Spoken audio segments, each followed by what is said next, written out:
Good morning guys, welcome to my YouTube channel Let's Cognize. Today our topic Unit 2 Block 1st MEG 10 English Studies in India. आज हम discuss करेंगे MEG 10 का first block की second unit discuss करेंगे जिसका name है मकोले राजा Ram Mohan Roy and Charles E ट्रेवेलन।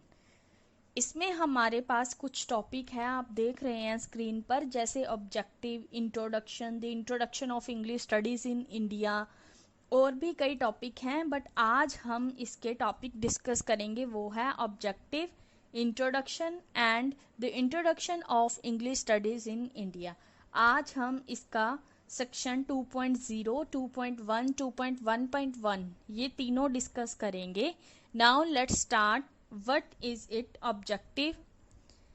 The primary objective of this unit is to give an outline of the specific debates in the early 19th century on the education of the Indian subjects of the British Empire. इसका जो primary objective है इस unit का, इसमें debate को outline किया गया था 19th सेंचुरी में। किसके ऊपर बहस हुई थी? एजुकेशन के ऊपर, इंडियन सब्जेक्ट को लेके, ब्रिटिश एम्पायर के इंडियन सब्जेक्ट को लेके बहस हुई थी अर्ली 19th सेंचुरी में। यही इसका प्राइमरी ऑब्जेक्टिव है, उस बहस को आउटलाइन किया गया है। The three tracts that comprises this unit and encapsulate this debate have been discussed and their main argument have been summarized. ये जो 3 ट्रैक्ट है, मतलब कंप्राइज किया गया है इस यूनिट को, मतलब डिबेट को इनकैप्सुलेट किया गया है और डिस्कस किया गया है, मतलब डिबेट के बारे में ही सब कुछ है, उसे इनकैप्सुलेट किया गया है और डिस्कस किया गया था। और इसका जो मेन आर्गूमेंट है उसे समराइज किया गया है, मतलब उसका ब्रीफ में समराइज किया गया है, एक्सप्लेनेशन की गई है। Another objective is to situate this debate in a larger historical context so that they do not appear to be the product of a certain intellectual who discussed education as a purely academic matter. इसका जो दूसरा objective है उसमें किस चीज को क्या कहा गया है कि सिचुएट किया गया है इस डिबेट को, किसमें? हिस्टोरिकल कंटेक्स्ट में, ताकि ये कुछ सर्टेन इंटेलेक्चुअल में अपीयर ना हो सके, जो कि इसको डिस्कस कर सके एज अ एजुकेशन, मतलब अकेडमिक मैटर पर, मतलब प्योरली अकेडमिक मैटर है, मतलब एजुकेशन है उसे एज अ अकेडमिक लिया गया है, जिसके बारे में डिस्कशन चल रही है, मतलब डिबेट है जो उसे सिचुएट किया गया है लार्जर हिस्टोरिकल कंटेक्स्ट में। The historical context is one of the imperialist domination. यहाँ पर हिस्टोरिकल कंटेक्स्ट क्या है?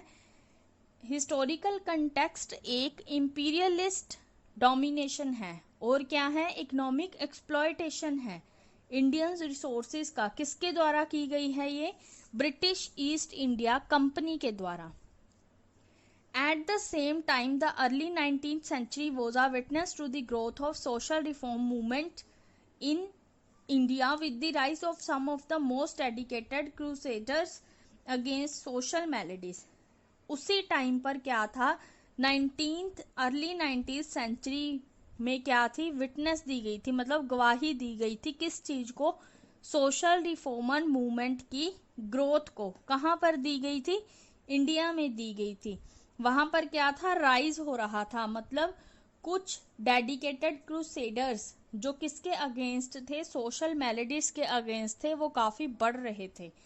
The discussion of the 3 tract, ये जो डिस्कशन है 3 ट्रैक्ट की, इट इज होप्ड, यह एक आशा थी, will show that the educational reformer instituted by, जिसमें किस चीज को शो किया गया था, मतलब किस चीज को शो करना था उन्होंने? एजुकेशनल रिफॉर्मर को, जिन्हें इंस्टीट्यूटेड किया गया था ब्रिटिश गवर्नमेंट द्वारा, cannot be understood unless they are placed within the matrix of the larger socio-political force. ये था हमारे पास मकोले राजा Ram Mohan Roy and Charles ट्रेवेलन unit 2 का मेन ऑब्जेक्टिव। इसका मेन ऑब्जेक्टिव है स्पेसिफिक डिबेट थी जो अर्ली 19th सेंचुरी में, उसको आउटलाइन करना, उस पर डिस्कशन करना, उसे इनकैप्सुलेट करना और डिस्कस्ड करना, और जो मेन आर्गुमेंट थे उन्हें समराइज किया गया है, और जो डिबेट थी उन्हें लार्जर हिस्टोरिकल कंटेक्स्ट में सिचुएट किया गया है। हिस्टोरिकल कंटेक्स्ट क्या है? यह एक इंपीरियलिस्ट डोमिनेशन है और इकोनॉमिक एक्सप्लॉयटेशन है, जिसे किसके द्वारा किया गया है? ब्रिटिश ईस्ट इंडिया कंपनी के द्वारा। उसी टाइम पर क्या था, जो अर्ली 19th सेंचुरी थी उसने गवाही दी थी सोशल रिफॉर्म मूवमेंट की ग्रोथ की।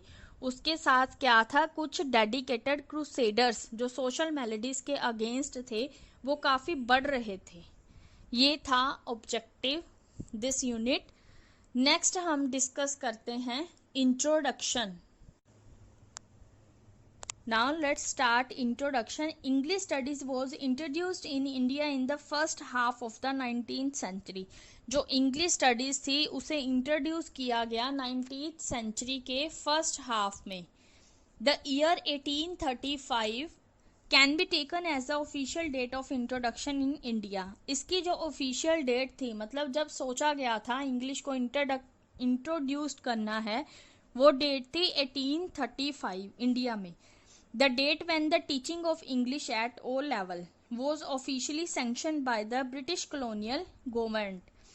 उन्होंने क्या कहा है, ये वह डेट है जब इंग्लिश को टीच किया जाना था, मतलब टीचिंग की जाती थी इंग्लिश की सभी लेवल्स पे, primary, secondary and higher level, और इसे ऑफिशियली सैंक्शन किया गया था किसके द्वारा?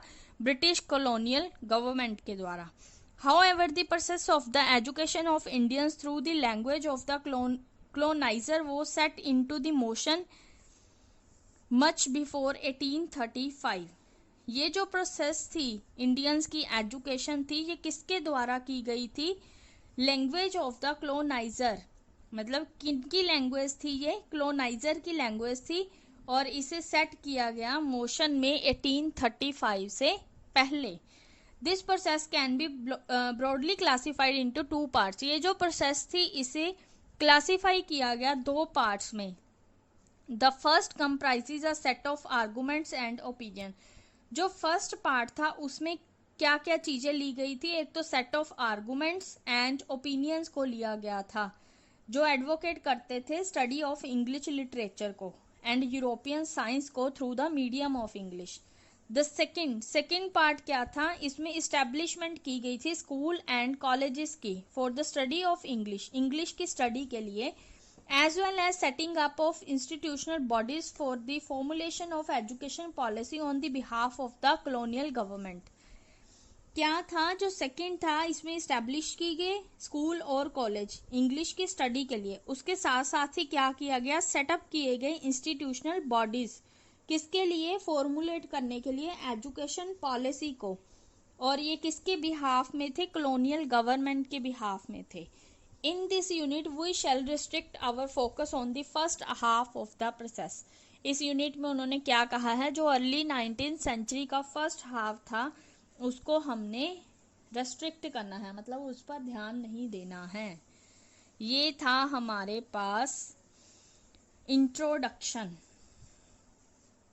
इसमें उन्होंने हमें बताया है कि 1835 जो डेट थी उसमें डिसाइड किया गया था कि इंग्लिश को, मतलब इंग्लिश को इंट्रोड्यूस करना है इंडिया में, और इसको मोस्टली इस प्रोसेस को दो पार्ट्स में डिवाइड किया गया है। फर्स्ट पार्ट था set of argument and opinion का, और study of English literature and European science का, और सेकंड था जो उसमें क्या है, एस्टेब्लिशमेंट की गई स्कूल एंड कॉलेजेस की, एज वेल एज उसके साथ क्या किया गया? इंस्टीट्यूशनल बॉडीज को सेट किया गया, जिसमें क्या था? फॉर्मुलेट करना था एजुकेशन पॉलिसी को, किसके बिहाफ पर? कॉलोनियल गवर्नमेंट के बिहाफ पर।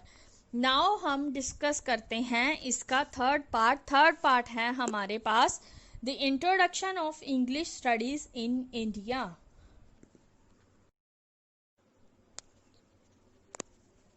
It can be said that the new education policy of 1835 officially announced in the Governor General Resolution that, यह भी कहा जा सकता है कि जो नई एजुकेशन पॉलिसी 1835 उसे क्या है ऑफिशियली अनाउंस किया गया था गवर्नर जनरल रेसोल्यूशन में, जो क्या है? The great object of the British government ought to be promotion of European literature and science among the natives of Indian, all the funds appropriated for the purpose of education would best be employed in English education alone. इसमें उन्होंने क्या कहा है कि इसका main object, great object क्या था, जो ब्रिटिश गवर्नमेंट थी उसकी पॉसिबिलिटी किस और थी, उन्होंने प्रमोशन की थी यूरोपियन लिटरेचर और साइंस की, जो इंडिया के नेटिव्स थे उनके बीच प्रमोशन की गई यूरोपियन लिटरेचर और साइंस की। जितने भी फंड्स थे वो अप्रोप्रिएट थे एजुकेशन के पर्पस के लिए, और क्या थे, इंग्लिश एजुकेशन के लिए एम्प्लॉयड थे। मतलब इंग्लिश एजुकेशन के लिए ही बात की गई है यहाँ पर, और यूरोपियन लिटरेचर और साइंस की प्रमोशन की बात की गई है। This statement didn't reflect a sudden shift in the education policy of the colonial government. ये जो स्टेटमेंट है ये इस चीज को रिफ्लेक्ट नहीं कर रही कि जो शिफ्ट हुआ है एजुकेशन पॉलिसी में, कॉलोनियल गवर्नमेंट की एजुकेशन पॉलिसी में जो शिफ्टिंग हुई है। नेक्स्ट पैराग्राफ है हमारे पास, rather it was an outcome of a long debate conflict between the advocate of English education and those who favored the study of a classical Indian language, Sanskrit, Persian and Arabic. इसकी बजाय उन्होंने क्या कहा है कि ये आउटकम थी long debate की, मतलब कन्फ्लिक्ट की, जो किन किन के बीच थी, एक तो इंग्लिश एजुकेशन के बीच और जो फेवर करते थे क्लासिकल इंडियन लैंग्वेजेस को, जैसे संस्कृत, पर्शियन एंड अरेबिक। ये जो डिबेट थी, बहस थी, कन्फ्लिक्ट, झगड़ा था, ये एक तो इंग्लिश एजुकेशन वालों के बीच और दूसरा जो सपोर्ट करते थे इंडियन लैंग्वेजेस को उनके बीच था। Macaulay minute on Indian education, Macaulay का फेमस क्या था, Macaulay minute on Indian education 1835 and Trevelyan on the education of the people of India 1835। इन्होंने क्या किया, इनकॉर्पोरेट किया सभी डिबेट्स को along with a passionate plea for the introduction of English studies. जो इंट्रोडक्शन थी इंग्लिश स्टडी की, उन सभी के साथ इन दोनों ने इनको इनकॉर्पोरेट किया बहस को इंग्लिश स्टडीज के साथ, इंट्रोडक्शन ऑफ इंग्लिश स्टडीज के साथ।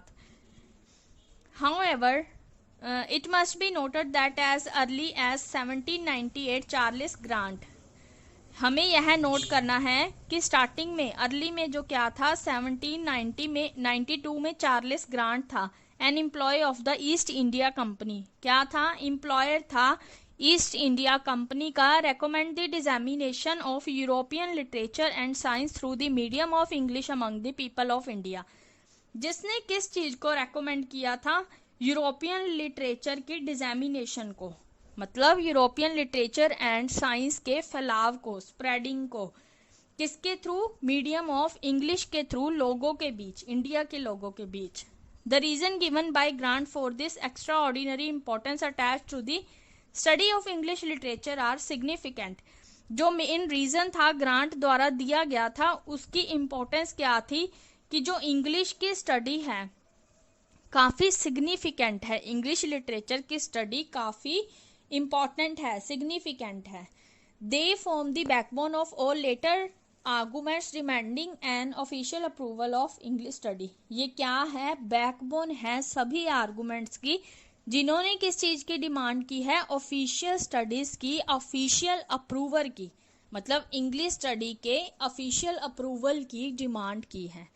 ये था हमारा नेक्स्ट पैराग्राफ। आई होप आपको अच्छे से समझ आ गया। इसमें उन्होंने क्या बताया है कि जो बहस थी वो किन किन के बीच थी, एक तो इंग्लिश एजुकेशन वालों के, और दूसरा जो क्लासिकल इंडियन लैंग्वेजेस को सपोर्ट करते थे, जैसे संस्कृत, पर्शियन एंड अरेबिक। और जो मकौले मिनट था ऑन इंडियन एजुकेशन 1835 और Trevelyan on the education of the people of India 1838, इनके द्वारा क्या था, इनकॉर्पोरेट किया गया सारी डिबेट को, किसके साथ, इंट्रोडक्शन ऑफ इंग्लिश स्टडीज के साथ। और जो 1792 चार्ल्स ग्रांट था वो एक एम्प्लॉय था ईस्ट इंडिया कंपनी का, जिसने किस चीज को रेकमेंड किया था, यूरोपियन लिटरेचर एंड साइंस की डिजामिनेशन को लोगों के, इंडिया वाले लोगों के बीच। और जो ग्रांट ने रीजन दिया वो क्या था, उसने इम्पोर्टेंस बताई थी इंग्लिश लिटरेचर की स्टडी की कि काफी सिग्निफिकेंट है, काफी इम्पोर्टेंट है, और ये क्या है, बैकबोन है जिसमें डिमांड की गई इंग्लिश स्टडी के ऑफिशियल अप्रूवल की। सो नाउ हम डिस्कस करते हैं next paragraph. In this treatise observation on the state of society among the Asian subject of Great Britain, Grant paints a grim picture of Indian society steeped in superstition, idolatry and immorality. ये जो observation है state of society के ऊपर, ये किनके बीच थी, Asian subjects के बीच थी जो ग्रेट ब्रिटेन का था। ग्रांट ने इसमें क्या है, एक पिक्चर दिखाई है इंडियन सोसाइटी की, जिसमें उन्होंने क्या बताया है कि जो इंडियन सोसाइटी है वो पूरी तरह से डूबी हुई है सुपरस्टिशन में, आइडोलेट्री में एंड इमोरालिटी में। सुपरस्टिशन क्या होता है, अंधविश्वास, आइडोलेट्री होता है मूर्ति पूजा एंड इमोरालिटी होता है अनैतिकता। उन्होंने एक पिक्चर दिखाई है इंडियन सोसाइटीज की जो पूरी तरह से सुपरस्टिशन, आइडोलेट्री एंड इमोरालिटी में डूबी हुई है। These evils of Indian society, he believed, could only be removed by a system of Western education that, accorded to Grant, possessed all the advantage of a superior civilization. उन्होंने क्या कहा है कि Indian society की इस बुराई को किसके द्वारा रिमूव किया जा सकता है, वेस्टर्न एजुकेशन के सिस्टम के द्वारा। और उनके अकॉर्डिंग उन्होंने क्या बताया है कि सुपीरियर सिविलाइजेशन में ये सारी एडवांटेजेस पाई गई है जिनके द्वारा उनकी ये इविल्स को हटाया जा सकता है। However, in Grant opinion, Grant के ओपिनियन में क्या है, English education would be highly beneficial to the colonialist. जो इंग्लिश एजुकेशन है वो काफी बेनिफिशियल है कॉलोनियलिस्ट के लिए। Grant was certain that the natives, by acquiring western knowledge and gaining a command over the language of their rulers, would be brought nearer to them. उनका क्या कहना है कि ये जो नेटिव है, कुछ सर्टेन नेटिव्स है जिन्होंने वेस्टर्न नॉलेज गेन करनी है और कमांड्स गेन करनी है लैंग्वेज के लिए, उन्हें क्या है, सबसे पहले नियरर लाना होगा खुद के, मतलब पहले लोगों को अपने नजदीक लाना होगा और उन्हें बताना होगा कि किस तरह से वेस्टर्न नॉलेज को अक्वायर करना है, गेन करना है।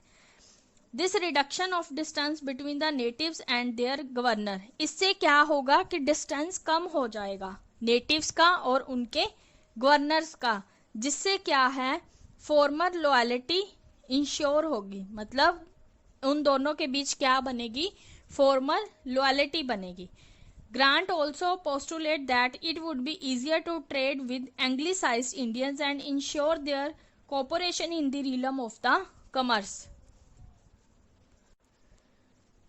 ग्रांट क्या बताता है यहाँ पर कि इस तरह से एंग्लिसाइज्ड इंडियन के साथ व्यापार करना इजी होगा, ट्रेड करना इजी होगा, और क्या है, कोऑपरेट करना, कॉमर्स का मतलब बिजनेस का कोऑपरेशन इजीली हो सकता है और एंग्लिसाइज्ड इंडियन के साथ व्यापार करना भी इजी हो जाएगा। Thus the original aim of the colonist, the extension of British commerce would be fulfilled. जो colonist का ओरिजिनल एम है उसका एम मेन क्या है, ब्रिटिश कॉमर्स को एक्सटेंड करना, मतलब एक्सटेंशन करना, जिससे क्या है ब्रिटिश कॉमर्स फुलफिल हो सकता है। ये था नेक्स्ट पैराग्राफ। इसमें हमने डिस्कस किया है कि जो इंडियन सोसाइटी है वो पूरी तरह से डूबी हुई है सुपरस्टिशन, आइडोलेट्री और इमोरालिटी में, और ये इंडियन सोसाइटी के बिलीव्ड है, जो विश्वास है इनका, इसे किसके द्वारा हटाया जा सकता है, वेस्टर्न एजुकेशन के द्वारा। ग्रांट के अकॉर्डिंग सुपीरियर सिविलाइजेशन में वो सारी एडवांटेजेस पाई जाती हैं जिससे हम इस चीज को रिमूव कर सकते हैं। और ग्रांट का ओपिनियन क्या है कि जो इंग्लिश एजुकेशन है काफी बेनिफिशियल है कॉलोनियलिस्ट के लिए। और ग्रांट ने क्या कहा है कि हम वेस्टर्न नॉलेज को किस तरह से गेन कर सकते हैं, उनको नियर लाके, मतलब एक फॉर्मर लॉयल्टी होनी चाहिए उनके गवर्नर्स और नेटिव्स के बीच, इसीलिए सबसे पहले उनको गवर्नर्स को। और उन्होंने क्या बताया है कि जो कॉलोनियलिस्ट का ओरिजिनल एम है वो क्या है, एक्सटेंशन है ब्रिटिश कॉमर्स की, जो वो फुलफिल करना चाहते हैं। नेक्स्ट लास्ट पैराग्राफ है हमारा इस टॉपिक का। It can be easily seen that the Grant education scheme is not simply limited to the enlightenment of natives. उन्होंने क्या कहा है कि यह देखना इजीली नहीं है कि जो एजुकेशनल स्कीम है वो ओनली नेटिव्स तक ही लिमिटेड नहीं है. It may be said that for grant, हम ग्रांट के लिए यह कह सकते हैं कि education instruction was also a strategy for political and economic consolidation of British imperial power.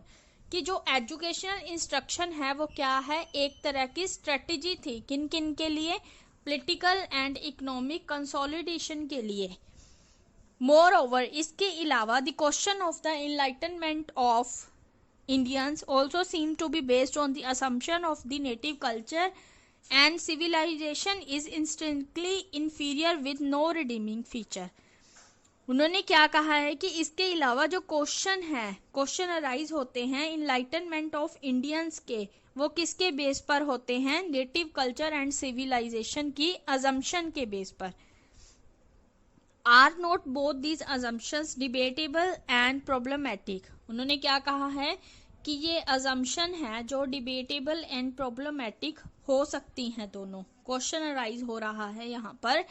The solution offered by grant, इसका सॉल्यूशन है जो ग्रांट द्वारा दिया गया है वो क्या है? इम्पोजिशन है एलियन की बट सुपीरियर कल्चर की. Grant view is uncomfortably close to the formulation of the Christian missionary in India. Grant ने किस चीज को दिखाया है? मतलब अनकंफर्टेबली उसने क्या कहा है कि फॉर्मुलेट करना क्रिश्चियन मिशनरीज को इंडिया में, who thought that the inherent barbarism of Hindustan could only be successfully countered by christening the whole country. जिसमें किसके बारे में सोचा गया है? बार्बरिज्म के बारे में जो इनहेरेंट हो रही है हिंदुस्तान में, और उसे सक्सेसफुल किसके द्वारा किया जा सकता है? जब उसे सारी कंट्री में क्रिश्चनिंग द्वारा काउंटर किया जाएगा. In the next section we shall examine what we may call the new face of imperialism. Next section में हम डिस्कस करेंगे the new face of imperialism. I hope आपको ये लास्ट पैराग्राफ अच्छे से समझ आ गया. इसमें हमने क्या डिस्कस किया है कि जो इंग्लिश है, एजुकेशन इंस्ट्रक्शन है, वो क्या थी? एक स्ट्रेटजी थी पॉलिटिकल एंड इकोनॉमिक कंसोलिडेशन की ब्रिटिश इंपीरियल पावर की. इसके अलावा उन्होंने क्या बताया है कि जो क्वेश्चन अराइज हो रहा है वो ये है कि जो अजम्पशंस है वो डिबेटेबल भी हो सकती हैं, प्रॉब्लमेटिक भी हो सकती हैं, और दोनों भी हो सकती हैं.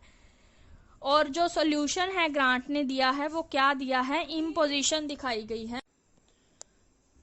और जो इनहेरिटिंग हो रही है बार्बरिज्म की हिंदुस्तान की, उसे सक्सेसफुली काउंटर किया जाएगा क्रिश्चियनाइजिंग के द्वारा. और नेक्स्ट सेक्शन में हम डिस्कस करेंगे new face of imperialism. I hope आपको ये वीडियो अच्छे से समझ आ गई. So don't forget to subscribe this channel and press the bell icon to get notification of all more updating new videos related to this unit. Macaulay Raja Ram Mohan Rai and Charles E. Trevelyan. Thank you guys. Bye bye. Have a nice day.